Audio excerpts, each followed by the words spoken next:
हाय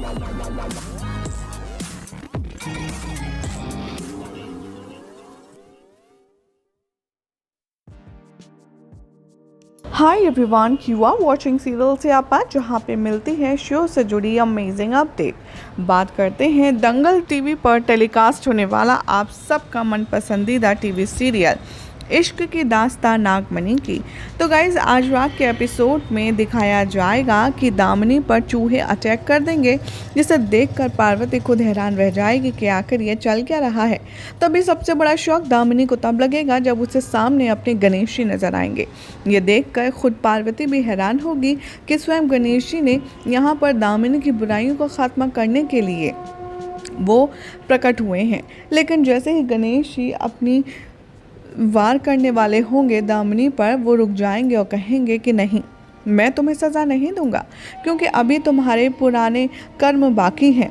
अगर मैंने तुम्हें अभी मार दिया तो तुम्हारे पूरे पुराने कर्म नहीं हो पाएंगे, इसीलिए तुम्हें उन्हें पहले भोगना होगा, तभी मैं तुम्हें यहाँ पर कुछ कर सकता हूँ, और जिसको तुम्हें सज़ा देनी है वही देगा।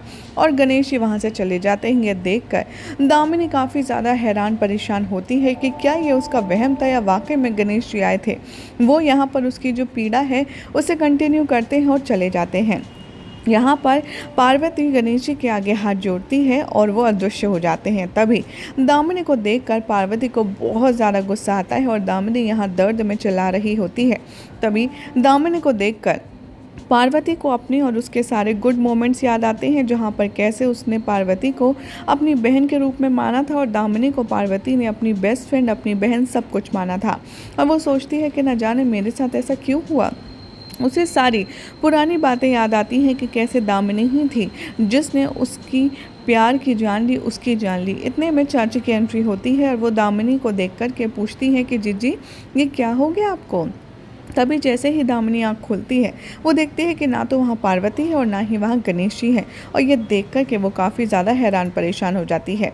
उसकी मदद से दामिनी ऊपर आती है और वो कहती है कि चलो। तभी वो कहती है, जीजी लेकिन एक बात बताइए कि आपको हुआ क्या है, आपकी ये हाल किसने किया।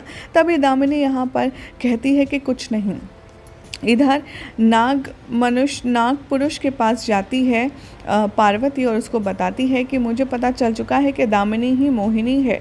इतने सालों तक जिसको मैं अपनी बेस्ट फ्रेंड बनाए फिर रही थी, वही है मेरी असली दुश्मन। मुझे विश्वास नहीं होता कि आखिर भोलेनाथ ने मेरे साथ ऐसा क्यों किया। अगर वो मेरी सबसे बड़ी दुश्मन थी तो भोलेनाथ ने मेरे दिल में उसके लिए इतना प्यार क्यों जगाया। आखिर भोलेनाथ ने मेरे साथ ऐसा क्यों किया। नाग पुरुष कहता है कि हाँ, मुझे तो शुरू से ही पता था कि दामिनी ही मोहिनी है, लेकिन हम चाहते थे कि ये भोलेनाथ के आशीर्वाद से तुम्हें स्वयं पता चले। और दामिनी को यहाँ अपनी दुश्मन जानने के बाद पार्वती को बहुत ज़्यादा दुख होता है। वो बहुत ज़्यादा परेशान होती है और कहती है कि लेकिन अब मुझे सब कुछ याद आ चुका है कि दामिनी ने कैसे मेरे परिवार को, मेरे प्यार को मुझसे छीना था और अब उसे इसकी सज़ा भुगतनी होगी। यहाँ पर दामिनी की चोट पर चाची मलहम लगा रही होती है और वो पूछती है कि आखिर आपके साथ ऐसा किसने किया। तभी दामिनी कहती है कि गणेश जी ने किया। और ये बात सुनकर के उसका मजाक उड़ाती है और कहती है कि क्या कह रही हैं आप, गणेश जी खुद आए थे आपके साथ में और आपको पनिश करने के लिए। तभी दामिनी यहाँ पर कहती है कि हाँ, जो तुम यहाँ पर समझ रही हो वैसा कुछ भी नहीं है, लेकिन मैं जो कह रही हूँ वो एकदम सच है। तभी इधर दिखाया जाएगा शो के अपकमिंग ट्रैक में कि कैसे दामिनी यहाँ पर फ्रस्ट्रेट फील करती है और वो खुद की चोट ठीक करने की कोशिश करती है, लेकिन उसका जादू काम नहीं करता, जिसे देखकर कहती है चाची कि लाइए मैं ही आपकी मदद कर देती हूँ, क्योंकि आप तो अपनी मदद करने लायक है नहीं। वैसे भी अब आपका जादू काम नहीं करेगा। दामिनी यहाँ पर चुप बैठी रहती है और इधर दिखाया जाएगा कि जो शिवाय है वो अपनी फैमिली के साथ बैठा होता है। यहाँ पर पार्वती भोलेनाथ के आगे प्रार्थना करती है और कहती है, मैं जान चुकी हूँ दामिनी का पूरा सच, लेकिन मैं घर वालों के लिए और शिवाय के लिए रक्षा मणि भी लेने नहीं जा सकती, क्योंकि मुझे हर टाइम शिवाय के साथ रहना है। लेकिन भोलेनाथ आप मुझे कोई उपाय दीजिए। तभी भोलेनाथ यहाँ पर एक लॉकेट देते हैं पार्वती को, जो कि सुरक्षा कवच के तौर पर काम आता है शिवाय को बांधने के लिए। यहाँ पर पार्वती देखती है वो लॉकेट उसके हाथ में आ गिरा है, वो खुश हो जाती है। तभी यहाँ पर जो चुड़ैल है वो घर वालों को हिप्नोटाइज करती है एक एक करके, और सभी के साथ में यहाँ वो जादू करती है और घर वालों को हिप्नोटाइज कर लेती है। और तभी यहाँ पर दिखाया जाएगा कि एक एक करके शिवाय के सामने से सभी लोग उठते जाते हैं और शिवाय पूछता है कि आप सभी क्या कर रहे हैं, कहाँ जा रहे हैं।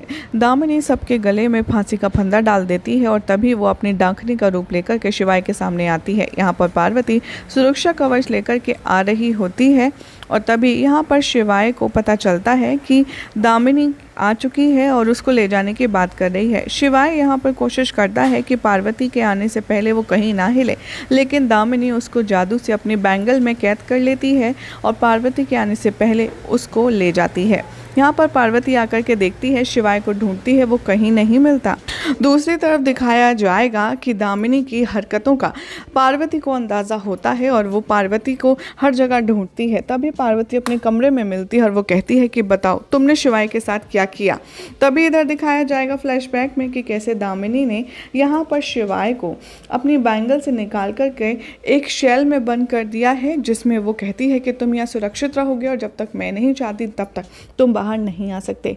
शिवाय यहाँ बहुत ज़्यादा कोशिश करता है बाहर आने की, लेकिन अनफॉर्चुनेटली वो नहीं आ पाता।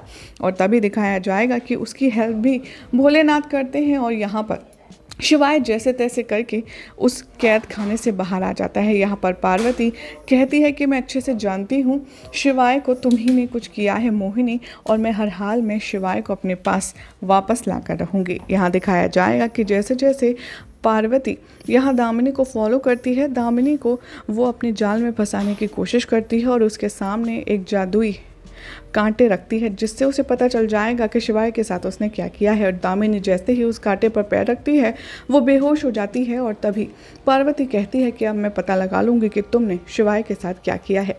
यही हो जाएगा आज रात के एपिसोड का एंड, जिसके बाद कल क्या होगा आपको बताएंगे नेक्स्ट रिपोर्ट में। ऐसे एक्सक्लूसिव अपडेट्स के लिए चैनल को सब्सक्राइब कीजिए, वीडियो को लाइक शेयर करना ना भूलें।